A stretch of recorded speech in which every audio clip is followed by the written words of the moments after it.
welcome you all. It is a deep honor for Pakistan to host the 5th Carrick Institute Annual Research Conference.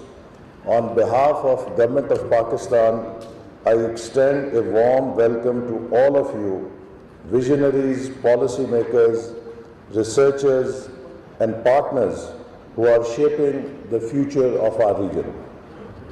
My sincere appreciation goes to the Carrick Institute, Asian Development Bank, PIDE, University of Sargodha, Ahsan Iqbal Open University, and all partners whose commitments has made this gathering possible. Your work demonstrates that regional cooperation is not an abstract aspiration, it is a concrete necessity. The theme of this conference, Carrick Connectivity, Promoting Trade and Trade Facilitation, is both timely and essential. In a world reshaped by climate shocks, geopolitical shifts, and technological disruptions, regionalism is emerging as the new realism. Today, intra-regional trade among Carrick countries, excluding China, accounts for only 7% of total trade. In contrast, ASEAN countries trade over 22% among themselves. This disparity is not due to geography. It is due to underdeveloped logistics, fragmented regulatory frameworks, and limited institutional coordination. As the famous economist Paul Collier noted, geography is not destiny. It is opportunity if we choose to seize it. The Carrick region, with a population of over 1 billion and vast reserves of energy, minerals, and talent, is not short on potential. What we need now is a unified development strategy backed by collective action.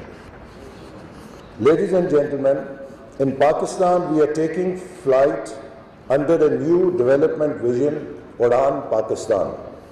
Udan Pakistan stands on 5 strategic pillars. 1, exports, our engine for sustainable growth.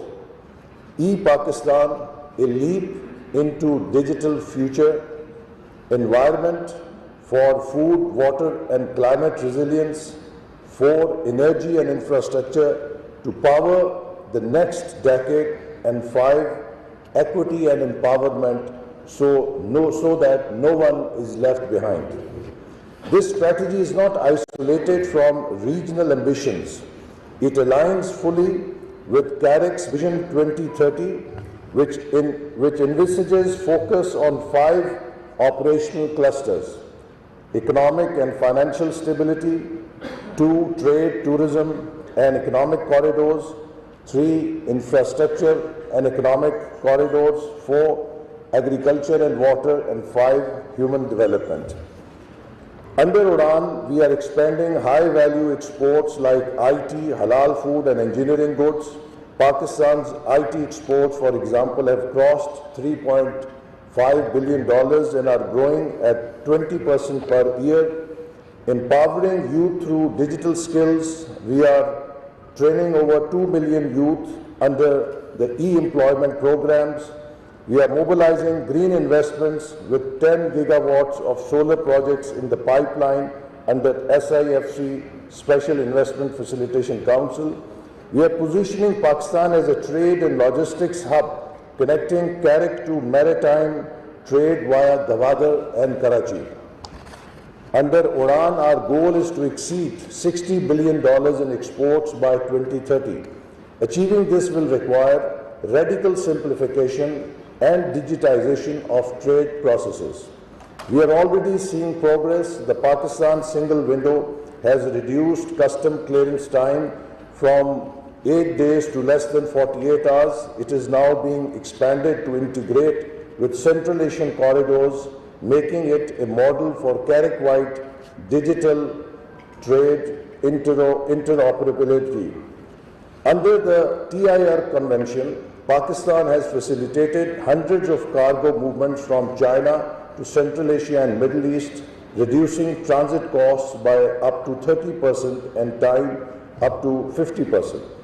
Yet we still face obstacles: non-harmonized documentation, slower border procedures, and insufficient infrastructure at transit points. Regional harmonization of standards, tariffs, and digital protocols must now be our top priority. As CARIC economies deepen trade with GCC and beyond, intermodal transport will become the backbone of integration. Pakistan's agreement with DP World and NLC is already enabling multimodal cargo movement between Central Asia and the UAE via Pakistani ports. Ladies and gentlemen, let me share our success story in connectivity project, CPAC, which is not just a bilateral initiative, it is a regional asset. Under China-Pakistan Economic Corridor, over 2,000 kilometers of roads have been constructed or upgraded. 8,000 megawatts of power generation has been added to the national grid. Gwadar Port is being developed as a regional gateway with a free zone attracting international investors. CPAC Phase 2 focuses on industrial cooperation and special economic zones. These zones offer joint venture opportunities for CARIC partners in manufacturing, food processing, and logistics. We invite CARIC member states to connect their value chains with Pakistan's special economic zones, explore cross-border industrial clusters, and benefit from our preferential trade agreements with China, ASEAN, and the Middle East. Energy is the lifeblood of connectivity. That is why Pakistan is pushing ahead with regional projects like Kasa 100, linking Kyrgyz and Tajik hydropower to Pakistan and Afghanistan, and TAPI gas pipeline project linking Turkmenistan, Afghanistan, and Pakistan, and also offering Turkmenistan a gateway to take its gas to international markets. We are also embracing green energy. Over 30% of new energy investments in Pakistan are in solar, wind, and hydro.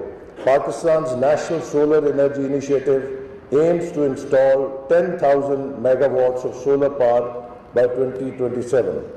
We propose establishing a CARIC green energy corridor connecting producers in the north with consumers in the south. Let this be our joint contribution to global climate goals and regional prosperity. In today's world, data flows matter as much as trade flows.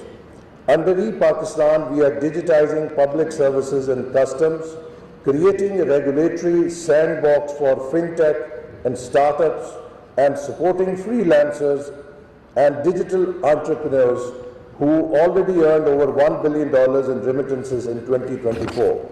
We envision a CARIC digital trade corridor, an interconnected system of e-customs, smart logistics, and digital certification that facilitates real-time paperless trade.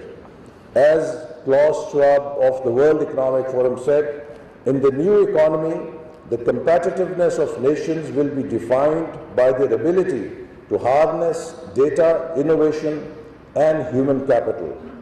Ladies and gentlemen, regional integration must begin with regional trust, and trust is built by people. We must harmonize education standards across CARIC, facilitate student and faculty exchange programs, and support the CARIC think tank network so research can drive policy. Pakistan is working to align industrial policy, skills, training, and logistics education with regional market demands. We are also expanding visa facilitation for business and academic travelers. The time for pilot projects and paper strategies is over. The moment demands delivery, execution, and shared leadership. Let us complete our infrastructure corridors, digitize and harmonize trade procedures, build joint industrial zones and logistic hubs, invest in people, green energy, and digital capacity. Let us